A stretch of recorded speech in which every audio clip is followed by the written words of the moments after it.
Networking and marketing made simple is for you, the business owner who has a product, a service, or a message that you believe in.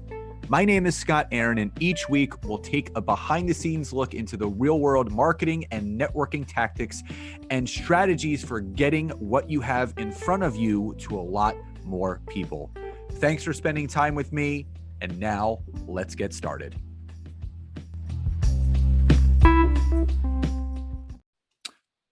Hey, everybody. Welcome back to another episode of Networking and Marketing Made Simple. Super excited for today's episode for a number of reasons. Number one, I know you all love interview episodes to hear other entrepreneurs' journeys of how they got to where they are today, but what are the things that they needed to put in place to actually make that journey happen? But also, I have two amazing people with me today that are all about SEO. And for a lot of you that have been listening to this podcast for a number of years, you know that I'm really big into search engine optimization, whether it's optimizing your website or optimizing your LinkedIn profile, which I've talked about before. It's a game changer to give you that visibility in order to connect with more people. So with that all behind us, Jeremy and Jennifer Poland, welcome to today's episode. Thank you so much, Scott. Greetings from Houston, Texas.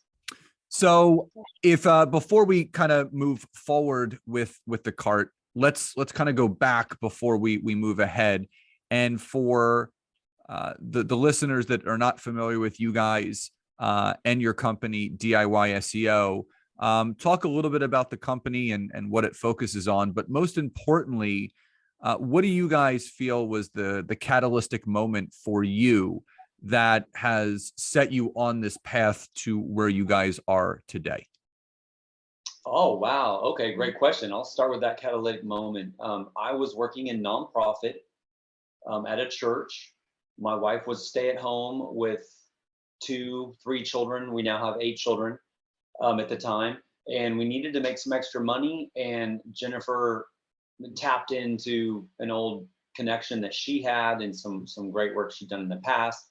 And so we got a side hustle, and I basically filled the shoes at the moment, but it was her connection and her previous skill set that got us the role. So I was managing a website and doing SEO for a local pest pool lawn style company.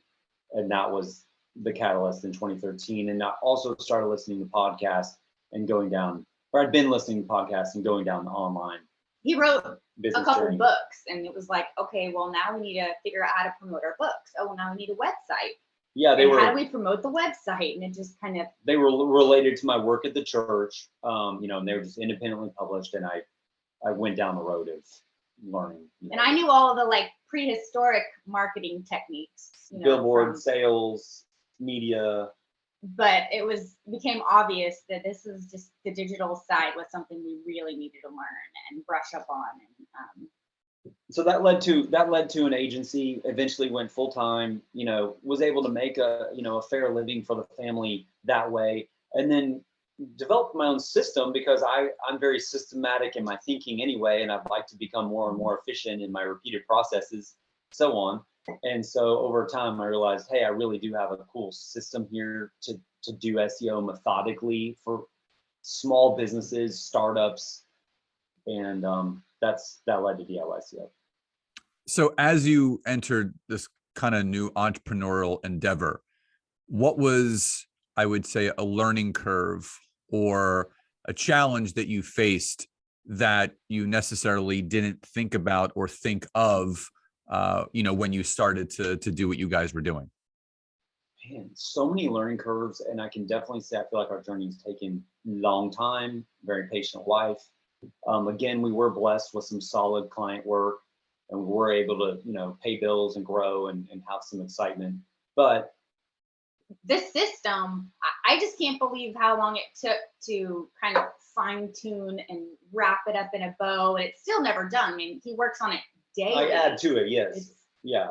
Just the process of getting it out and ready for the public to share with you guys.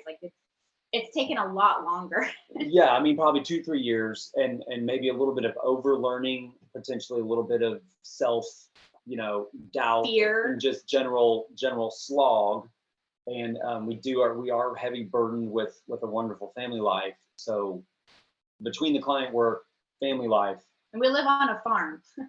Yeah, we take care of a few animals at times too. Yeah.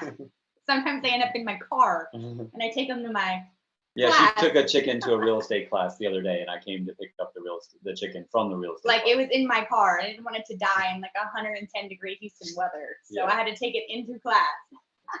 You just got to roll with the punches. I mean, that's entrepreneur life. Sometimes it's, family gets, the view of things, and sometimes it's animals. So I totally get that.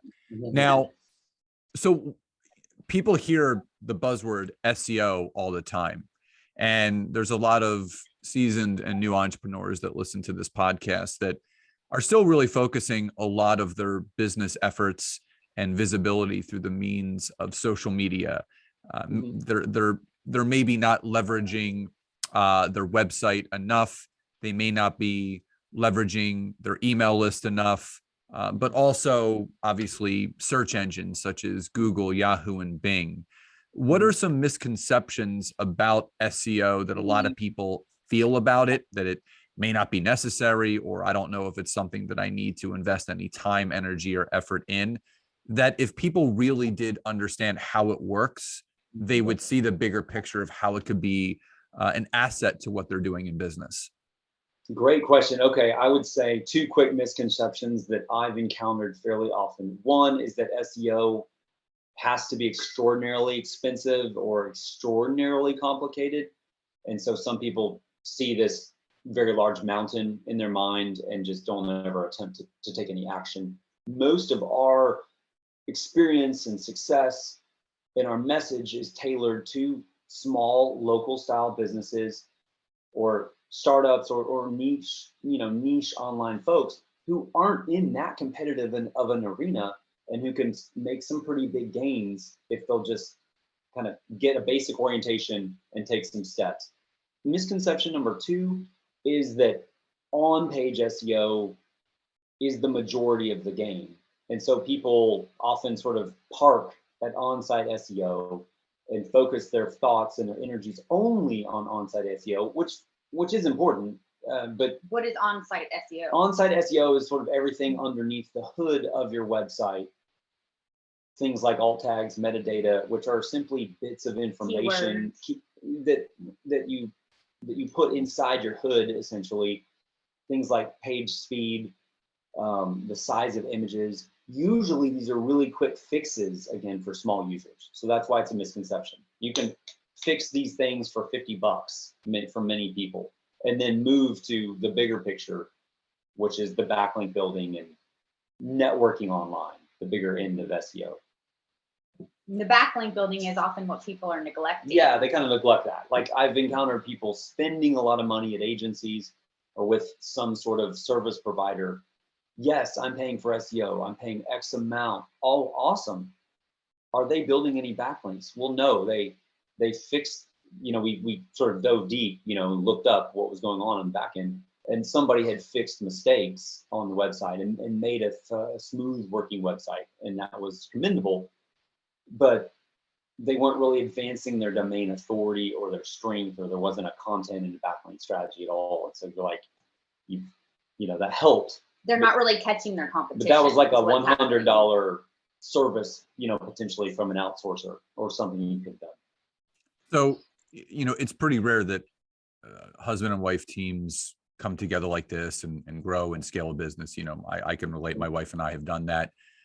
When did you guys realize that with the skill set that you, Jeremy, have, and you, Jen, that you guys were better together going about this business? What was that moment, and what has been the benefit of partnering within DIY SEO to really grow it the way that you guys have?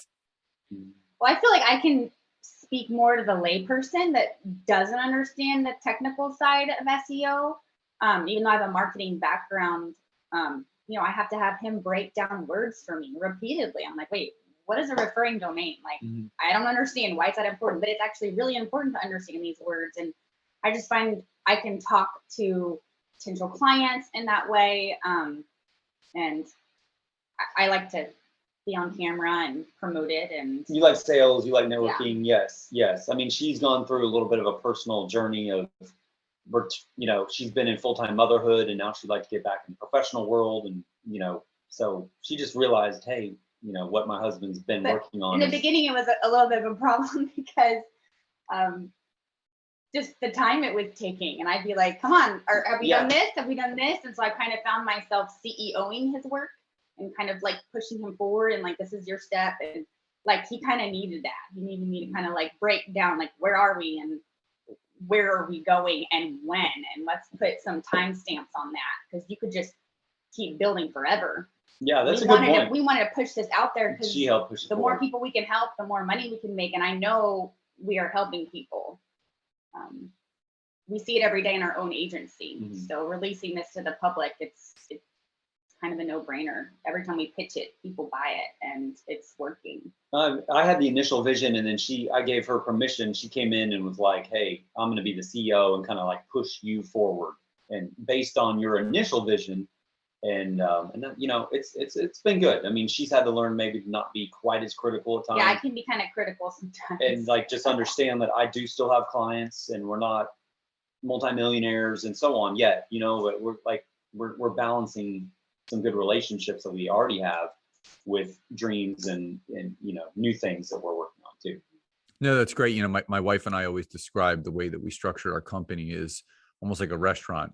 I'm more like Jen. I'm like the front of the house. So I greet you when you walk in, you know, so I'm all about, you know, the front facing relationship building, and Jeremy, much like you, Nancy's kind of like the back of the house. She's, you know, the crazy cook in the kitchen, you know, the mad scientist, so to speak. And you find that balance. And the one thing that's really helped Nancy and myself is that we've grown accustomed to playing to each other's strengths and going away from our weaknesses. But at the same time, we've grown not only as individuals, but as a couple, because there's things that she has seen me do that she wasn't necessarily great at, that she's gotten better at doing, because you know, again, you do have to step in at certain times and pick up something for the other person, and vice versa. You know, I've become more of a technical savvy person now because of watching her build certain things, and it's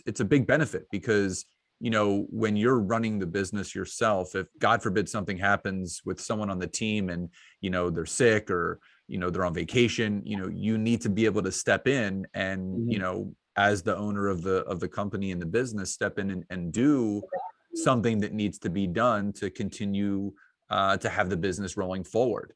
So for the, you know, the beginning entrepreneur that, you know, is somewhat cognizant of what SEO is and how it works. You know, if someone was to ask you guys the difference between DIY SEO and other SEO firms and companies out there, what would you guys say is the differentiating factors between you and other people in the space? Okay, great. What I would say is this is a do-it-yourself kit, you know, like almost like ordering furniture that's fully manufactured, and the assembly instructions are all in place, but the furniture needs to be assembled by the end user, and obviously the cost savings are there. I know we order quite a bit of furniture from IKEA here locally, and you come home with these big boxes, and our children actually at times really enjoy putting them together. So with a grandpa or whatever. So that's the difference. This is not fully assembled. This requires the effort, but the cost, I mean, it's fractional. Yeah, it's a fraction of real quality SEO agency work. And we show people our full playbook is there from day one. And a lot of what I'd say to someone about SEO is if they will get a sense of how strong their competition is, where they currently stand, they can kind of basically quickly see the gap. I call it the referring domain gap for a lot of local businesses or startups and these, you know, low to medium competition environments. 100 referring domains is the gap. So if they are able to build 100 new referring domains, what does that mean? That means at least one backlink from 100 different sites. So we're more interested in the the breadth of the number of sites than we are in 100 backlinks from one particular site. We haven't seen a system like this. We're not aware of a step-by-step monthly program where we send exactly what to do, which ones to build, what month. Yeah, we're kind of sending what to build. We're sending what to build in a monthly sense, and then we've got this library that's there. So we've got industry-based links for the dentist, for the roofer, for the pool guy, for the pest company. We've got these industry-based links that they can immediately go and see and start working on, and we've got notes about what to do. You know, contact Janice, pay $25. Here's the email. And it's simple enough to where, you know, an older student or someone at the front desk, an intern, can follow the program. It's not rocket science, and we break it down. And that's what I love about it, because yeah, I kind of can look at it from a more simplistic standpoint of like, okay, I don't really understand what this is, but tell me what to do. It's like going to the gym. I mean, it takes monthly effort, but it can be done, and it's very inexpensive compared to what you would pay for an agency to do this. And this is actually what we do in our own agency. I log in and use this. Like, we follow the same system, and we see it helping our clients tremendously to move from like the back of the neighborhood to the front of the neighborhood as far as visibility is concerned. We're like, you like being in the back of Kingwood or the back of the Woodlands? I don't think so. We can show you how to move forward just with a monthly plan that's feasible. So what would you say the future of SEO and where it's going? Because again, with the pandemic and how it's brought a new crop of people to the online space and working from home and growing online based businesses, obviously there's going to be a need for a lot of different things for these newer business owners. So where do you see SEO going in the next 2 to 3 years?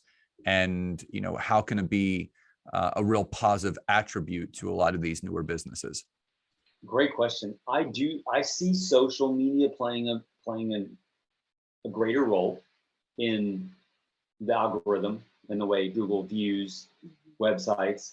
I see backlink relevancy as growing even more. Relevancy meaning a roofing company in Detroit needs links from Detroit or Michigan-based entities and roofing or construction-related entities. All that they're essentially telling Google, this is a real roofing company in this location.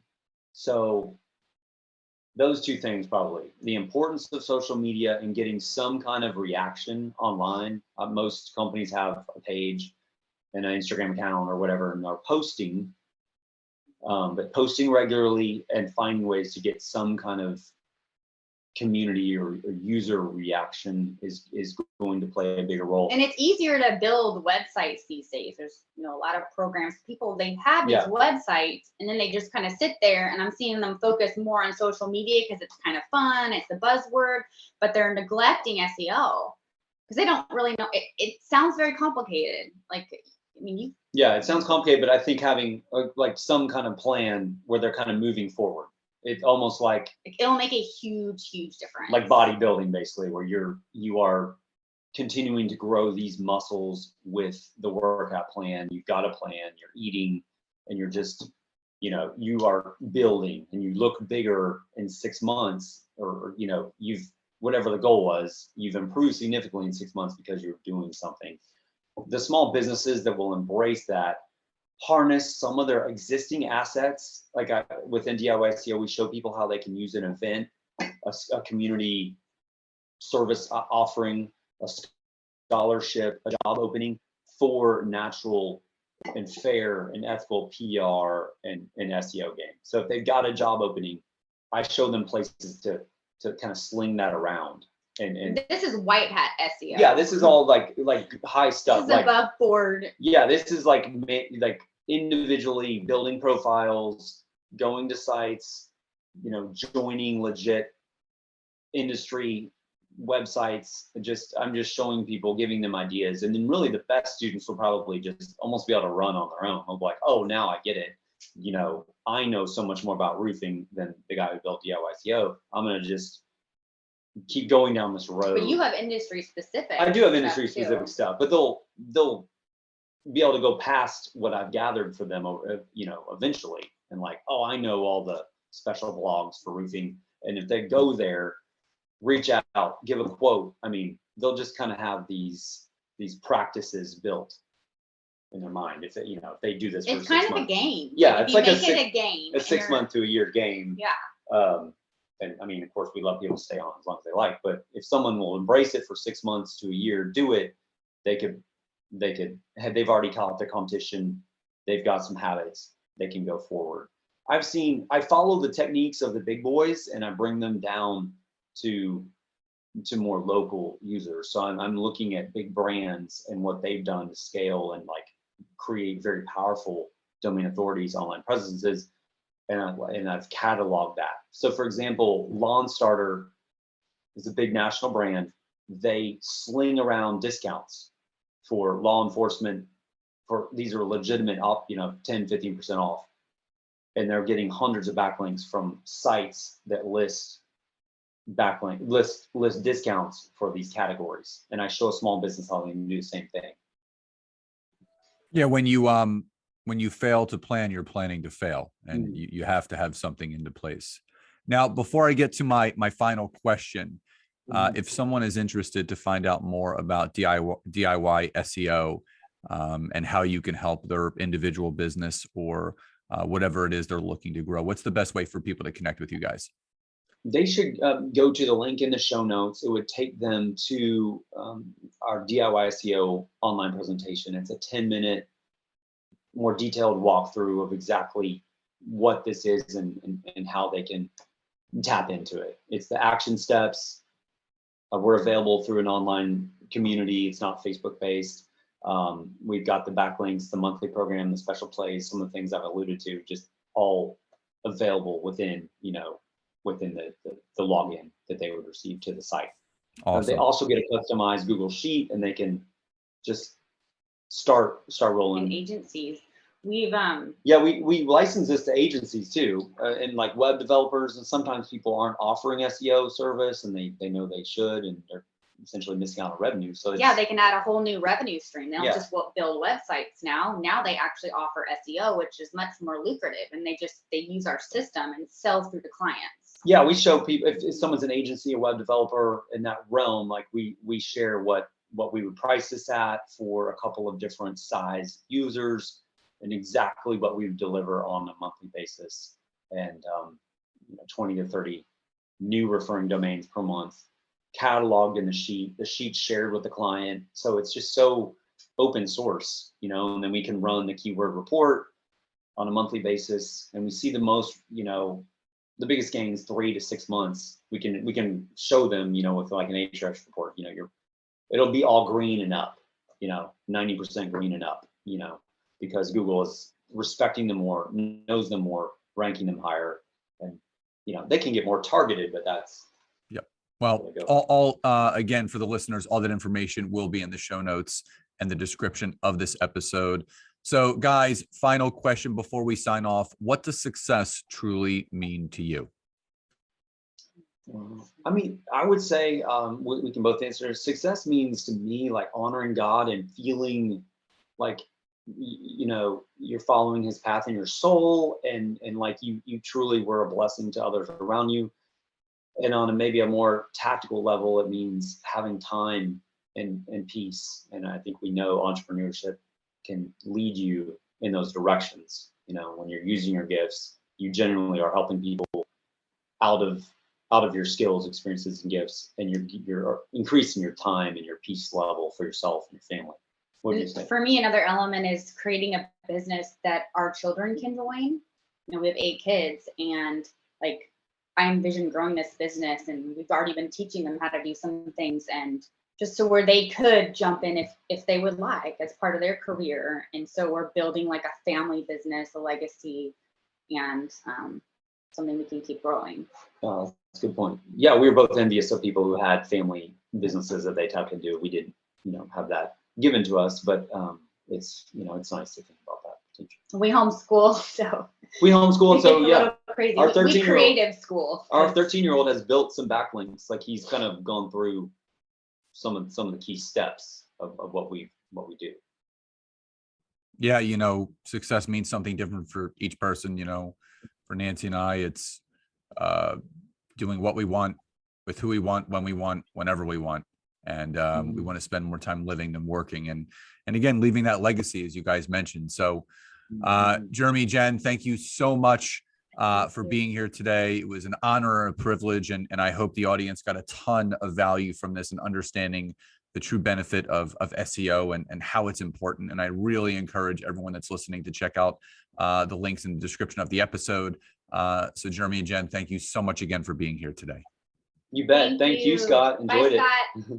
So again, wherever you're listening to this from, whether it's Spotify, iTunes, please do leave us a rating and review. Let us know what you loved most about the episode. So everyone, please enjoy the rest of your day, and I'll talk to you next time. Bye, everyone. Bye.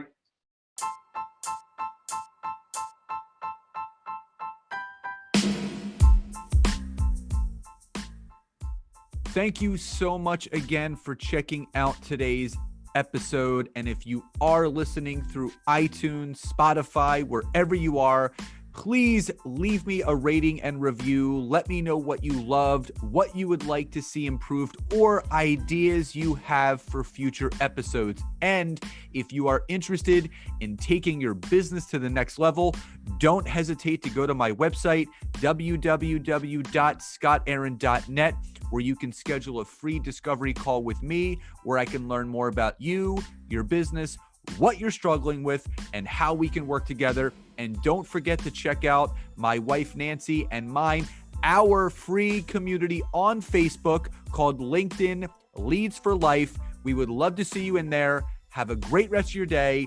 And thank you, everyone, for your support. Grateful for each and every one of you.